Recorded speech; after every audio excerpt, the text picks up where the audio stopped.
Yes. Hi Dan, hello Alexander, how you doing? Alexander, look carefully, I'm representing Japan.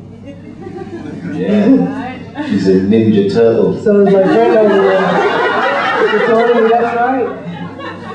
And I just want you to know that even though, Alexander, you don't remember your performance in that episode, a lot of us do. And we loved you, honey.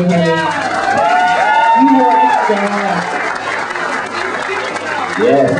And you know what? Pictures like that, they last forever, 100 years. And so it's always something to look back on. Yeah, he was better than Craig. He looked just like he probably would have looked as a baby, so... Yeah, he did. That's incredible. Well, he wouldn't have done, because originally the picture that was going to be Craig, I was like, what? Yeah.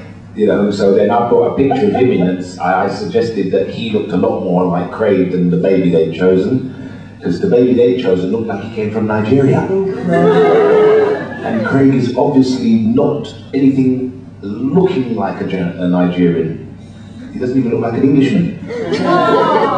So yeah, no, that was it would have turned out a lot different. Well, I'm really, you know, all of us, I mean, I'm from Philadelphia actually, but I've lived in Japan for 22 years, so it's really been quite an experience. You've been in Japan for 22 years? 22 years, and that's where I found out about Red Dwarf. Okay, did you ever meet Jeffrey Daniels out there? He was out there, no. Yeah, probably Mr. Tory probably did here. Jeffrey Daniels used to DJ out there, I think, from Shalimar.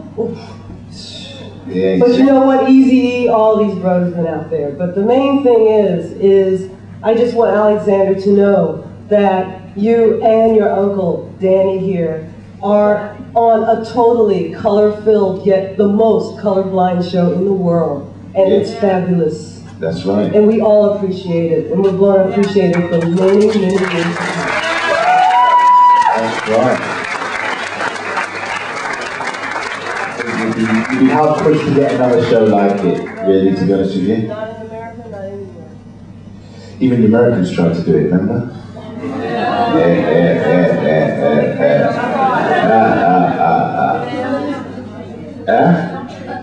The only good person in the American show is Craig. That's right.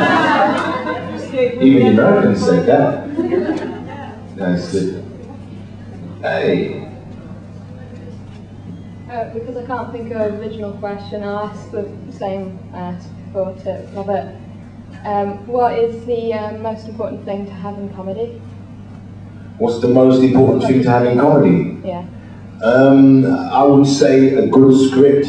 To be honest with you. Because you can... See that? That's it, right? See, you can tell that's what I sounded like 15 years ago. Because you know your voice drops as you get older. But my voice was right there. I was like, oh. Can you hear that? That's about where I used to pitch the cat. So see, that was me, a big baby. Yeah, a good script, I think, because you can get away with a mediocre performance. You can get away with mediocre timing, but you can't get away with a bad script. Yes. You know, sometimes, you know, comedians are usually fixing those scripts because they're trying to get the script to be tapered to their performance. Well, we never had to taper our scripts ever. You know, whereas you go on other comedy shows and you're like, what? Come on, just move that and take that. Whereas, you know, we were lucky we didn't have to do any of that. Yeah, I think a good script, I'm sticking to that anyway. Well, what do you think you need? I don't know. Oh, you Good sense of see? humour, yeah. Yes, you can have a bad memory because you can have idiot boards. You know what I mean? When we were working on Red Dwarf, the crew, if you want to know anything in television, you always have to ask the crew because they know everything. Because they've worked with everybody. you know, that's the only thing that never changes in television is the crew. They do everything. So they actually said, one guy said it was the first time he'd been on a sitcom where the words weren't plastered all over the set. You know, so that I said, I mean, everyone else is this, you know, that made me feel good. But we did have to do one episode on, what are they called?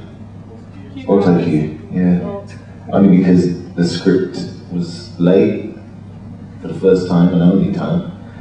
So that was the only time we actually read lines was, you know, but then everybody read them. It wasn't like because one actor couldn't remember his lines, or we just all didn't have no chance of learning them because the script was being adapted, you know, all the way through the week. So there you go. I think a good script, and I'm sticking to it. Hi, Danny. Oh, sorry. Hello, Sarah. Hi. This is for both of you. Would you do any more shows? And if so, would your nephew do any? Would we do any more? Yeah. Like, what do you mean, Red Dwarf ones? Yeah. Oh yeah, I'm sure we would.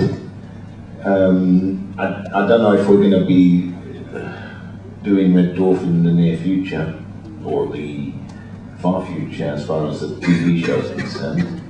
I'm not sure. I don't know if Andrew might know something. He don't know nothing. But I will. Would you do another one, Alex?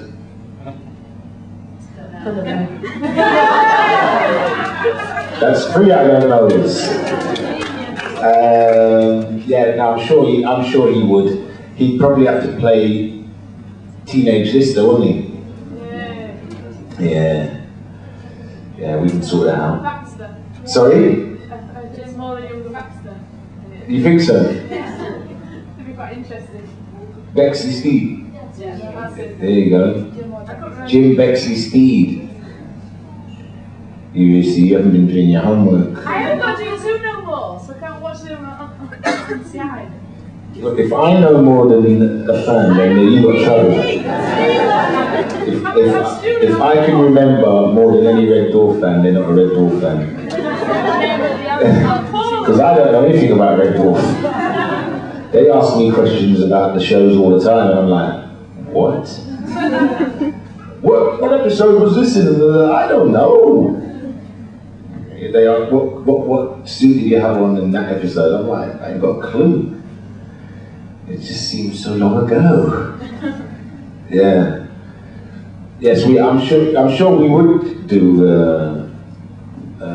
another show.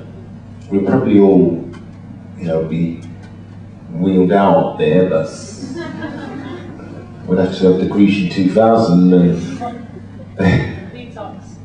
Botox. Botox detox.